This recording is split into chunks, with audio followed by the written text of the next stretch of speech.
So jiu-jitsu is becoming more and more synonymous with TRT, testosterone replacement therapy. And in this video, I'm going to be sharing with you my experiences with TRT itself. And before everybody's coming at me being like, I'm not a natty grappler or something like that, I'm going to be explaining it all to you. It's not what you think.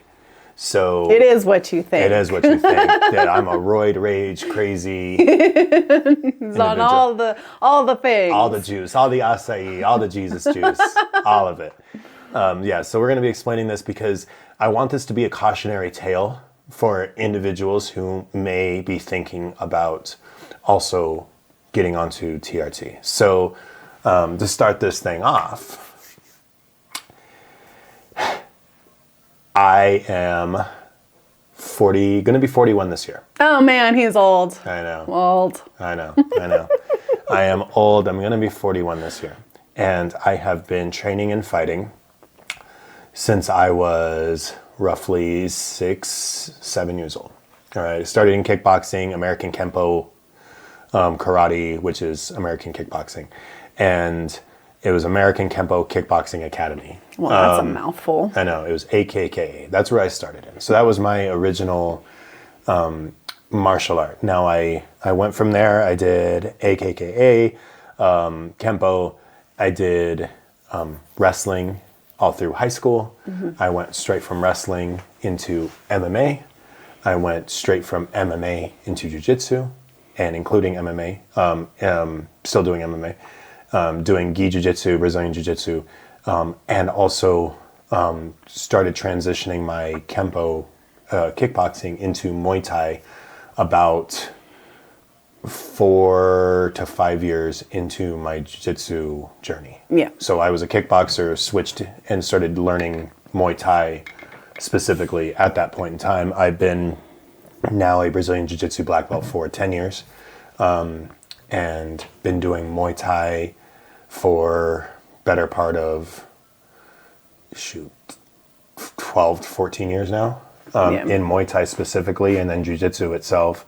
About 14 years in Muay Thai and Jiu-Jitsu itself as 18, almost 20 years. So that's kind of my journey, and the reason that I elected to go on to TRT. What started it and what prompted it. I didn't go on TRT until I was 35. I think it was 35. No, 34 or 35. And what happened was I had sustained a pretty gnarly head injury in jiu-jitsu of all things. Been freaking a kickboxer my whole freaking life. I know. Jiu-jitsu is what takes you out. And I get taken out by a 120-pound girl in jiu-jitsu. Yeah.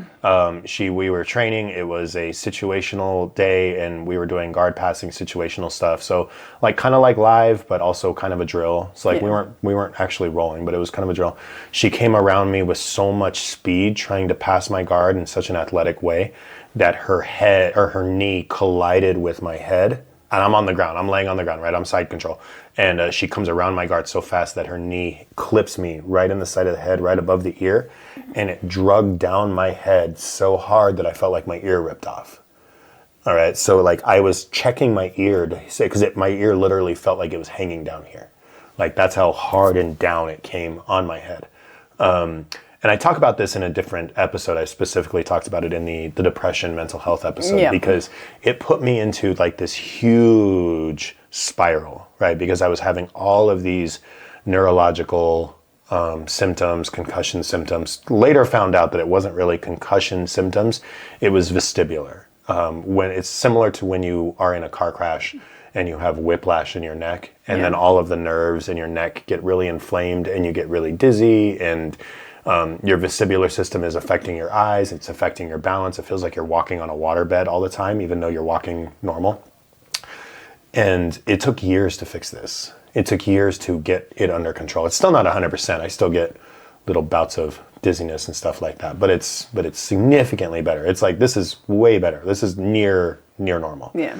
So TRT. So I go in, and during all of the process of neurologists, doctors, and everything like that, blood, everything like that, I started noticing that with all of the increased stress, cortisol, and everything that I'm thinking that was all coming from a concussion, I start feeling really tired. I'm feeling really depressed. I'm feeling anxious. I'm feeling like all of these things. I think these are all symptoms. So the doctor does blood test.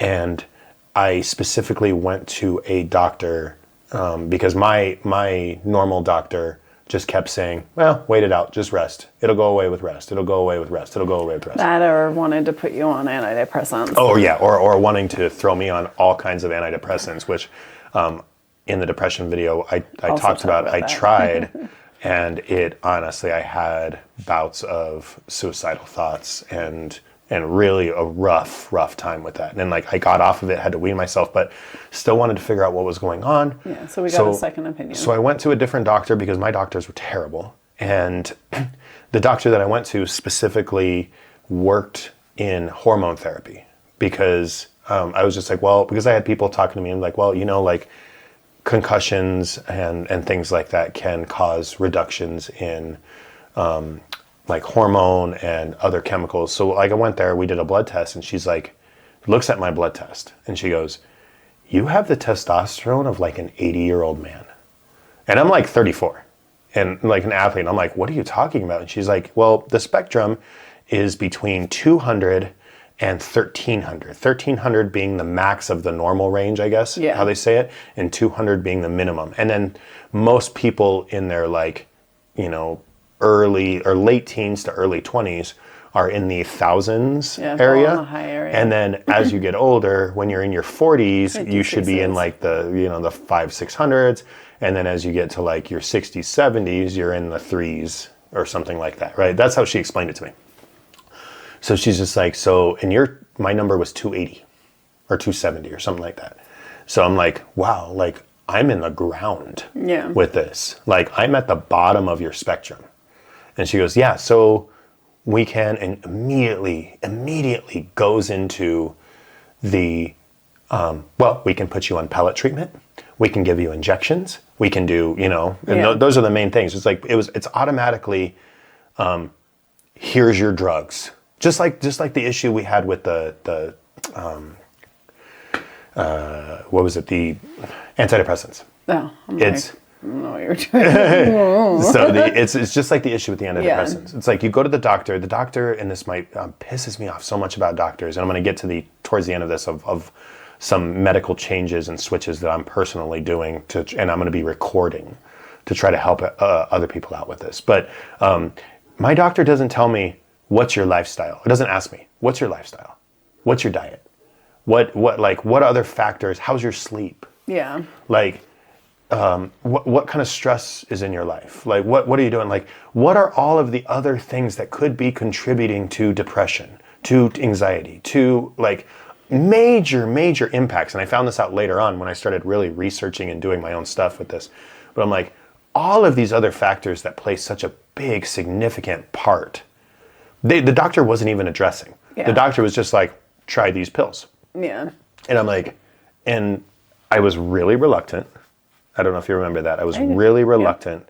And then I was so miserable that I'm just going to freaking try them. I was working at my tech job doing aerospace. So I was inside in the lab all the time. And the lights were always bothering my eyes and my head. And it was a miserable experience. And I was just always tired and depressed and like didn't have any ambition to train, didn't have any ambition to work, didn't have like very little ambition. So like I get on these pills, messes me up, right? So, but the doctor, going back to this, the parallel with this is the hormone doctor is just like pellets, injections. And I didn't want, she's talking me out of the injections. She's like, well, the injections are non-exogenous, so not naturally occurring in the body, not bioidentical to something your body produces. It's a foreign chemical being placed in the body. That's what non-exogenous means.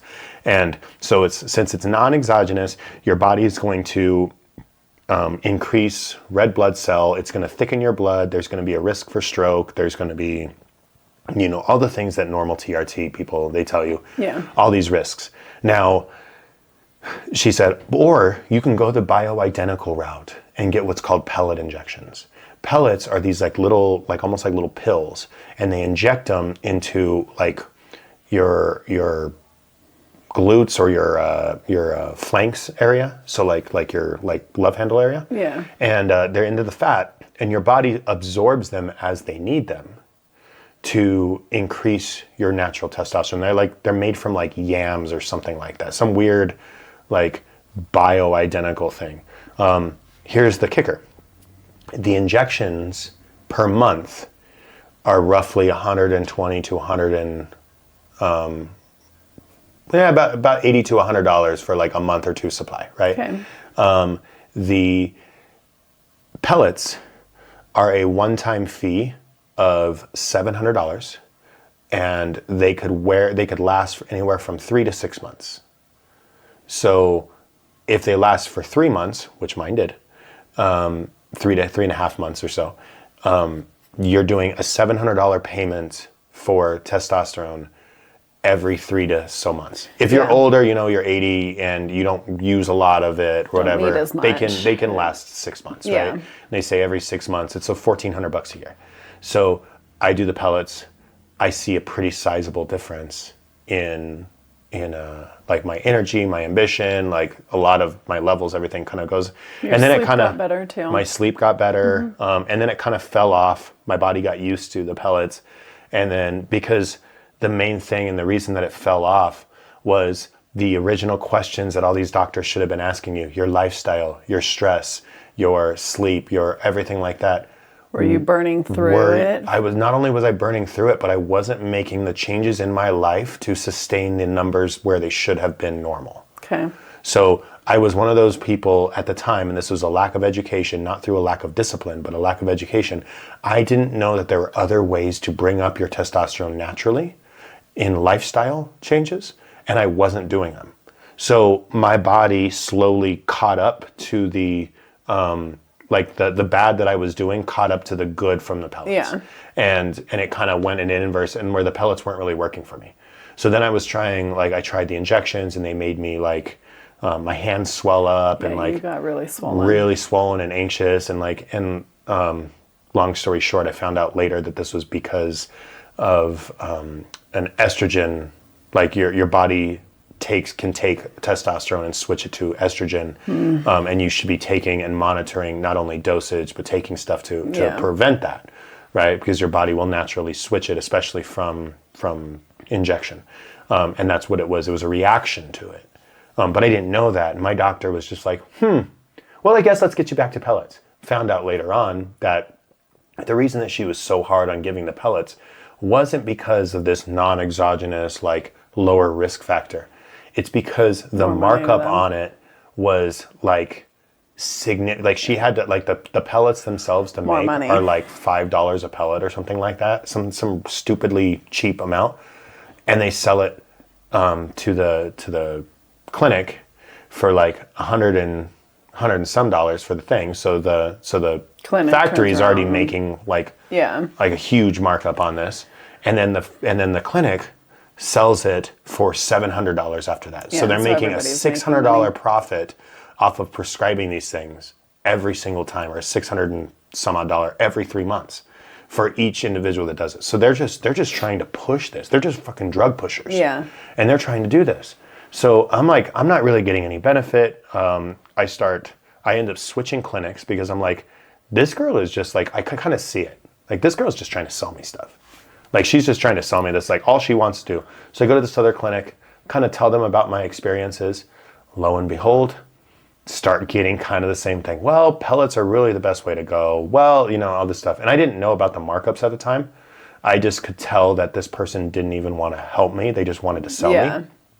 And I started doing a bunch of research on my own. I found out that sleep, and specifically lack of sleep, as well as things like caffeine and whatever else, greatly impact testosterone. Not directly, and I've had people argue with me about this and well, caffeine doesn't actually lower your testosterone. No, caffeine does not lower your testosterone. What caffeine does is make it so you can't sleep, which lowers your testosterone. Yeah. So it's an inadvertent issue, But if you're not sleeping at night, if your body's not going into deep sleep and REM sleep, that's where your body produces not only TRT, but HGH, so human growth hormone, or TRT. That's where your body does all of its rebuilding recovery process. Yeah. And if you're not going into sleep, like you're on caffeine late at night, people who take like prescription drugs that like affect sleep, like Adderall, things like that make them like wire them. People who are working like late nights, people who are under high amounts of stress where they have high amounts of cortisol. Cortisol itself reduces testosterone. So if you're under stress all the time, your testosterone is going into the ground. And if you do that over the course of a long period of time, your body stays low. Yeah. And that's why you have more sleep issues, more body physique issues, like not being able to gain muscle, gaining weight, like not being able to sleep. You're just in a vicious cycle. You're in a vicious cycle because your stress, everything that's supposed to be naturally regulated by your body through sleep isn't anymore, right? You're going into the ground. I didn't know this. So I'm thinking like, I had a concussion, something's wrong with me, I need to fix this because I'm miserable. Because at the time before the concussion, I didn't really pay attention to it because all of the other symptoms weren't there exacerbating it. The stress, the pain, the anxiety of like, will I ever heal? Yeah. All of that stuff weren't making my sleep and my recovery and everything else so much worse. And I've never really had a bad diet, but like it was making it so much worse that I was feeling all of the extra symptoms of hormone imbalance, and stress. And I remember talking to you a lot about it, and you weren't like too sure. Like you were like, okay, well, I think you should look at a new doctor. I think you should probably investigate this. Well, I'm one of those people that like, I go all in on investigation. Yeah. And I was taking all kinds of supplements. I was trying to. It drives me crazy sometimes, but yeah, you like ordered everything under the sun. I was cataloging. Because I'm the type of person that's like, I change one thing at a time to like see, well, did that help or did that hinder? If it helped, then just keep that in the routine. Let's add something else. If it didn't help, no, I do that. Hindered, but like no, but you like do all the things. You cut caffeine completely. Or not completely, you cut energy drinks completely, then you started taking this supplement and this supplement and that and But that, I was doing the research like, the whole time. Well, I know, but like that I was doesn't reading mean journals, that. I was reading studies, I was following podcasts. I was doing a whole research project on this. But it was sometimes it's funny because you're like, well, nothing's helping. So then you like quit all of that and then you reverse it and you go back to doing all the other things where it's like, well, maybe one of those things was helping. Like, I'm but I'm ADD and neurotic. Oh man! But right? anyhow, I'm ADD and neurotic. That is one of my. He deep dived. He did his research. So I did my deep dive. Made himself his own personal little experiment. I did. I was my own guinea pig on a lot of this stuff. So I went through all of this and I started figuring out that a lot of this stuff could be corrected through just simple changes in my body. Like when I was drinking caffeine, I noticed that if I drink caffeine after noon or after like 1 p.m. or something like that, and depending on the amount, it screws up my sleep. When you drink alcohol at night or you smoke weed at night, people think that alcohol rests me, makes me sleep better. It's like, no, it makes you go unconscious, but it doesn't actually it prevents you from getting into REM and deep sleep. Same thing with marijuana. You smoke this stuff like that, and it actually impedes your body's ability to get into the deep enough sleep. We talked about this in the sleep video. If you guys didn't see the sleep video, go back and you can watch the sleep video when you're done with this one. But we talk about the difference in the analogy with the pool. Yeah. Right, the swimming pool. It's like if sleep is going underwater, your body is unconscious, you are underwater. There's people who sleep at the surface, and then there are people that go all the way to the bottom of the pool to sleep. The bottom of the pool is where all of the recovery happens. The top of the pool is where I'm unconscious, but then I wake up the next day and I didn't feel like I slept at all. Yeah. It's like, well, I slept for 8 hours. It's like, no, you were unconscious for 8 hours. You didn't actually go into a recovery sleep. So we talk about this in that video. So you guys want to go about it, because there was a lot of things and changes that I made in my sleep that actually helped, including supplements. that I found that actually worked, things that helped with anxiety and stress, like natural, just over-the-counter stuff. So that all helped. So I started doing that. But an interesting fact came up. This was around the time that we were considering having kids. And we were going to have kids. And the problem is that, and you may not know this, and this is why I want it to be a cautionary tale, is when you get on testosterone, you can't get off of testosterone. When they call it testosterone replacement therapy, and I hate the word therapy. It should be just called testosterone replacement. Therapy implies to me a recovery, implies in my head a recovery element. It's like I am doing a therapy to heal myself. Like if I do a therapy on a torn muscle, the idea is that I want the muscle to eventually build back up to be functioning the way it was before. Right? If I tore my bicep. When I think of testosterone replacement therapy, I'm thinking I'm going to be taking this to boost my numbers up until my numbers come back naturally, and then I don't have to take it anymore. That's bullshit. And I was pissed when I found this out because nobody told me this. No doctor told me when you start this, you have to do it forever because your body naturally stops producing it when it starts receiving it exogenously. Okay. All right. So from outside of your body. Yeah. And that's why you have some men on heavy steroids have testicular shrinkage, right? It's because what happens to an organ when it stops working? It stops being needed. It goes into atrophy. It just starts shrinking up. Like it doesn't need it. Like you stop lifting weights, what happens to your muscles? Yeah, they get smaller. They get smaller, right? So it's the same thing. So I am thinking about this and I'm like, man, like I started testosterone before I ever tried any of these other natural ways, body, like lifestyle changes to actually improve this. And I still regret it to this day because it's like, well, maybe I wouldn't have needed testosterone. People on the outside of this are like, well, what does it matter? Like, you're on testosterone, you do it naturally, you get it this way, you're still getting it. The problem is that, one, testosterone isn't cheap. I now pay, I don't know, $200 to $300 every 6 weeks to 8 weeks for it. I ended up starting to go with creams instead because creams were less invasive and they work just as well, despite what these doctors will tell you. The doctors will say that the doctor that I had when I was doing the pellets and the injections said creams were useless. You'll have maybe a 10% to 15% increase in your numbers with creams, but you won't go from a 200 back to an 800 or a 900 or whatever the normal range is for your age. You'll be from a 200 to a 300, you'll go maybe to a 400, maybe a little higher. And I'm like, oh, well, I don't want that. Like, I definitely want to be feeling normal again. I don't want to feel like complete crap where I can't wake up in the morning and I feel brain fog all day and I'm exhausted all the time and I can't work out because if I work out yesterday, it feels like I got hit by a train the next day. And like just wrecks everything, wrecks your whole life, your mood.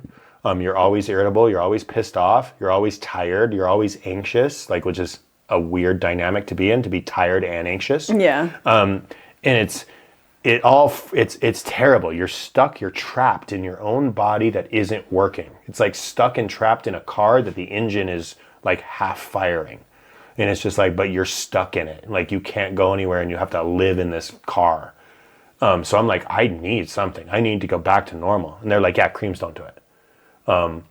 Later found out towards the end of this, I'll explain that. But I started really researching on this and I found out that like, man, I should have really paid attention to this. And maybe I could have changed it naturally because one of the other things that it affects that they don't really tell you about, some doctors will, but a lot of doctors don't tell you about, especially early on. And this is the huge cautionary tale as well with this, besides your body not producing it on its own, which is significant, right? You're on this forever. Like you've taken a drug to fix something and then found out that now you can never get off of it. Like that sucks. But the other thing is that the longer that you're on it, the more likely that you are infertile.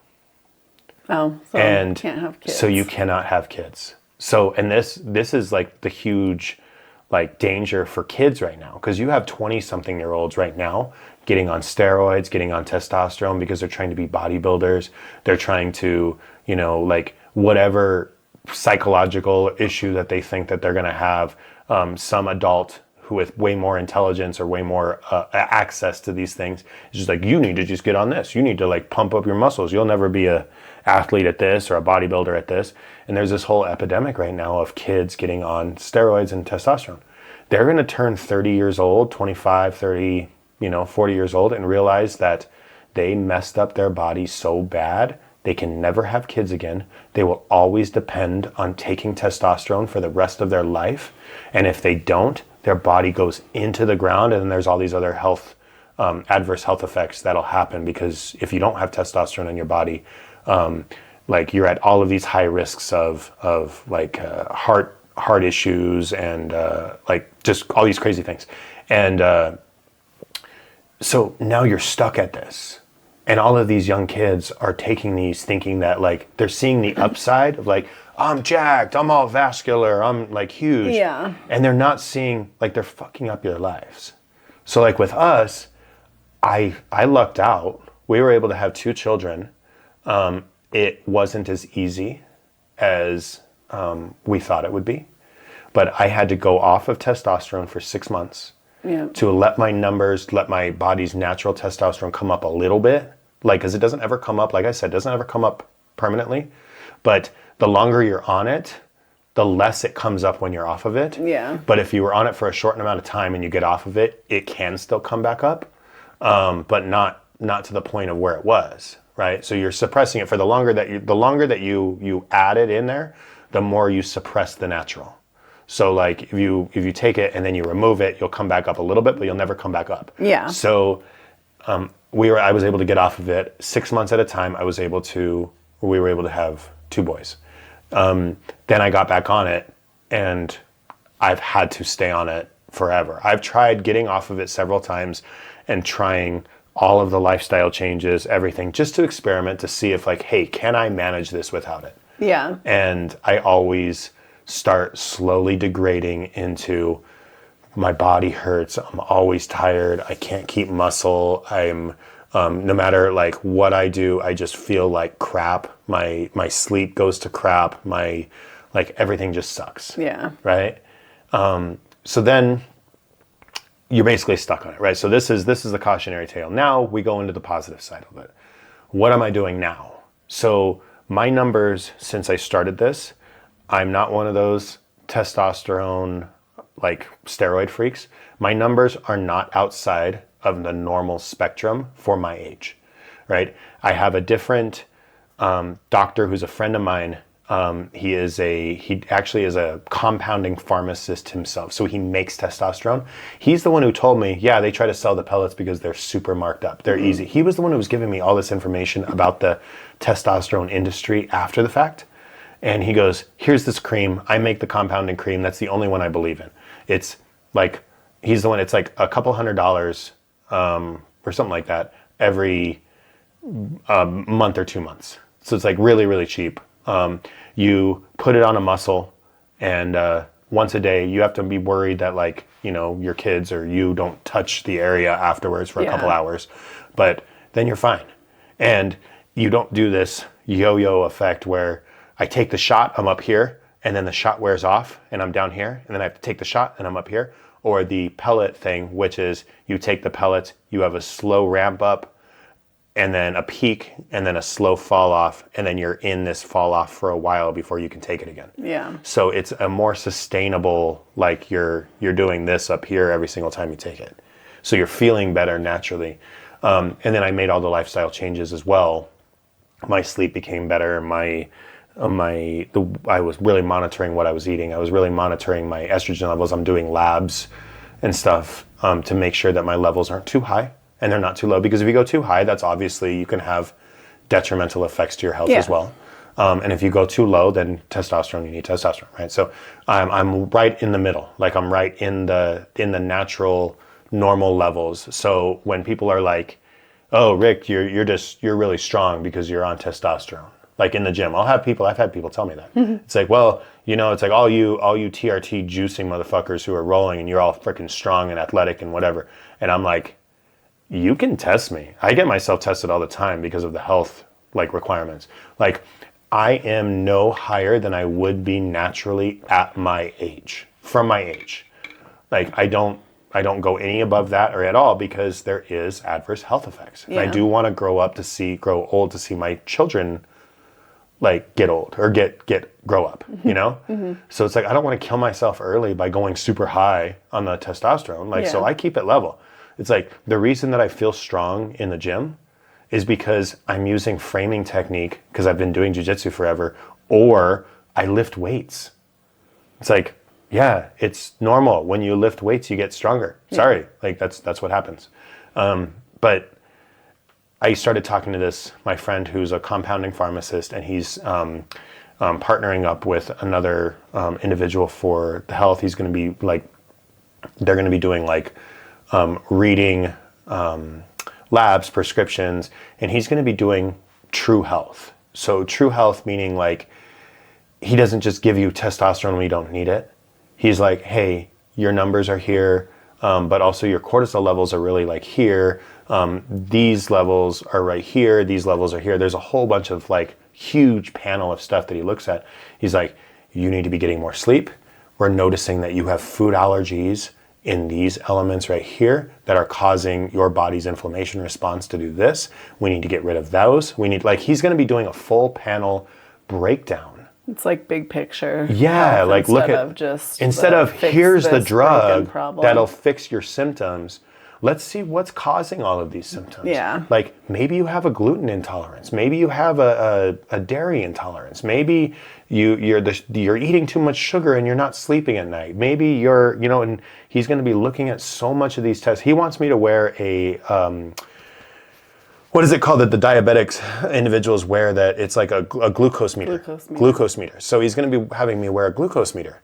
And he's like, I want to see, you're like, I'm not diabetic, but he wants to see and track literally my day-to-day peaks and valleys of my blood glucose to see what foods are contributing to having me really high or really low. And then he can eliminate or help me eliminate what foods and what sugars and everything to kind of get me into a stable energy realm. So it's like, because certain people's genetics process different foods different ways, different elements of their diet like can cause them more inflammation, can cause them gastrointestinal distress. Like, there's a lot of things, right? So, I mean, you're a nutritionist, you probably understand all these, but it's like, most of us don't track this. Yeah. So it's just like us, like kind of working this system to where like, okay, well, your testosterone's here. Where's your estrogen at? Where's all of these other functions of your hormones? Where are those levels at? Yeah. Like, do we really need this much testosterone? Do we need maybe a little bit less to make you feel good? So a lot of reasons on why most people or average day people don't track or they don't need to be tracking because they're in a normal, healthy range of all of the things. The reason that you have people that do track is because they're not in a healthy range. And it's all reactionary.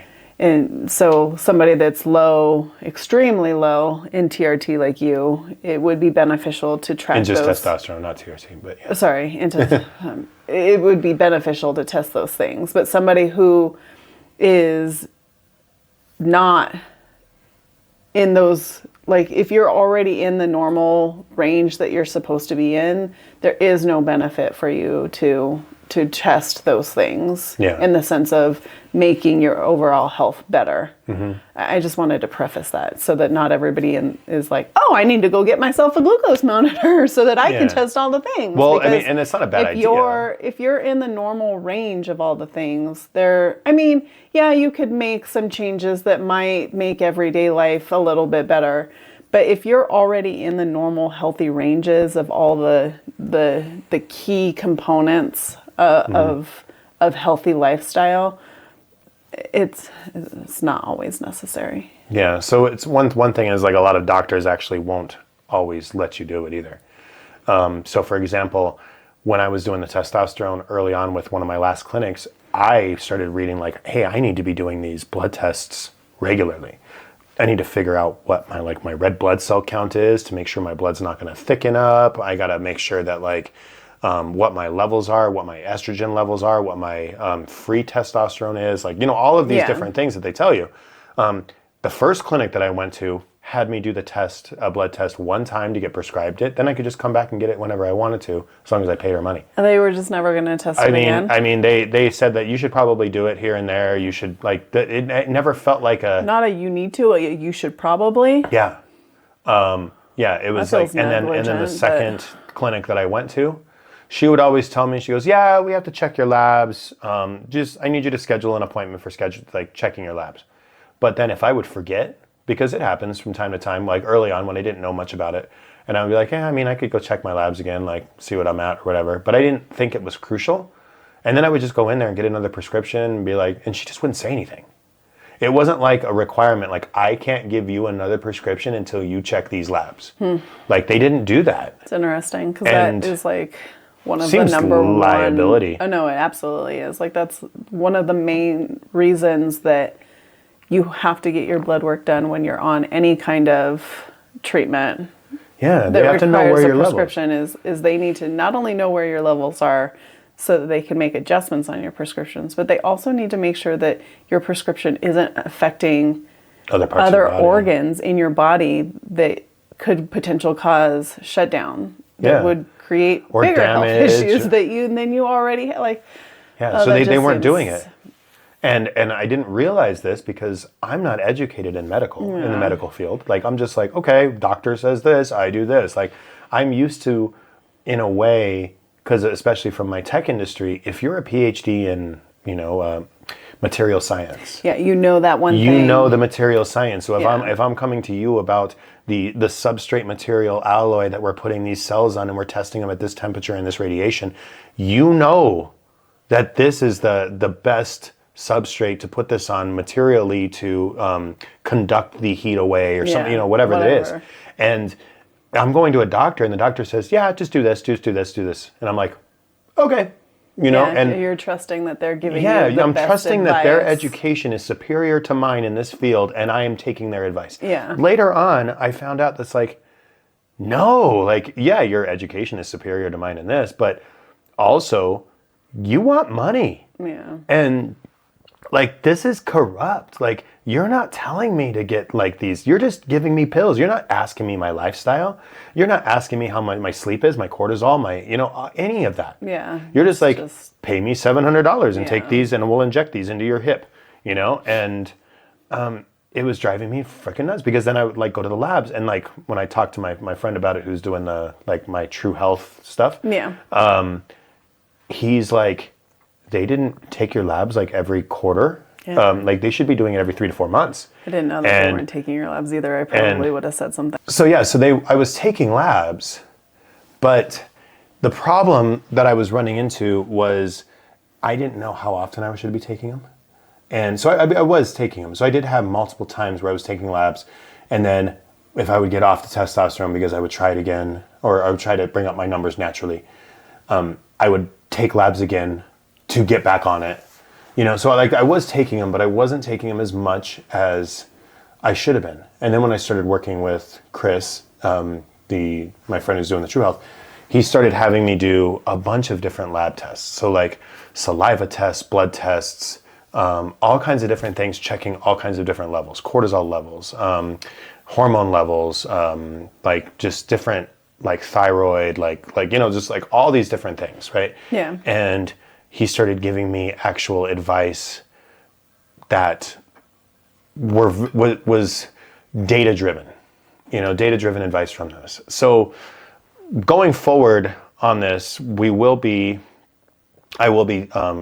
making a lot more videos on my health, like this journey, because I'm doing this for him because he's starting up this new business where he's trying to change the culture of health for people to where doctors stop just giving medications for symptoms. Yeah. And they start really truly looking into actual causes, actual problems. So he's going to be looking into dietary stuff. He's going to be looking into sleep stuff. He's going to be looking into hormone. He's going to be like doing all of this stuff, and he's going to be tracking and doing this for individuals. So I'm going to be documenting this for him because I want to help him so other people don't have to experience what I experienced. Yeah. Because he was even saying in one experience that he had was he had an individual come into an old clinic that he was working with that was literally talking about how he had been on testosterone for like 8 years from the military and Wow. and like from when he was young, and some doctor just randomly gave him testosterone. I know you were being obnoxious. Some doctor randomly gave him testosterone. Pain in the ass cat. Some doctor randomly gave him testosterone. He'd been on it for 6 years, 7 years. And then he was talking about having a family. And he realized now that he's been going through all of this, the reproductive health stuff for men, where they're getting their, like, your numbers and everything of your sperm counts and everything checked, and finding that he can't have kids. Yeah. And he never knew that was the effect, because he just went to a doctor, and the doctor was just like, oh yeah, you're low on testosterone. Oh yeah, you're feeling tired. You're feeling this. Here you go. Yeah. And so I want this to be a cautionary tale for every single person thinking about getting on TRT. Do yourselves a favor and do your research on it.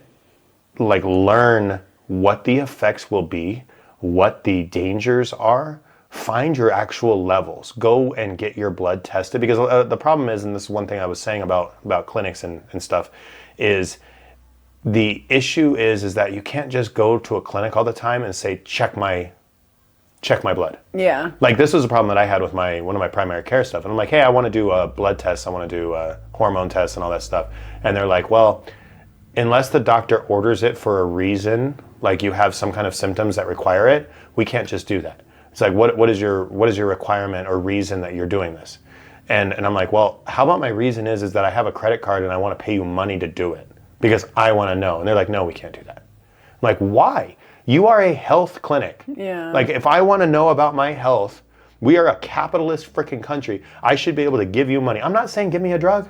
Yeah. I'm not saying give me a drug. I'm just saying tell me about myself. Yeah. You know? I just want to check my health I markers. just want to check my health markers. Weird. Like, why can't I just pay for that? Yeah. But they wouldn't let me do it. So I would have to get it actually, like, there had to be a reason ordered by a doctor to do it. And my hormone doctor, hormone nurse practitioner or whatever, she she's the worst. But yeah, she wouldn't even order them. Like, she would order, like, when I wanted it to do the labs, but she wouldn't, like, it wasn't like a forced thing. Yeah. It wasn't like, nope, I'm not giving you your next dose until you do these labs, until I see them. It was just like, yeah, just come in, we'll give you a refill.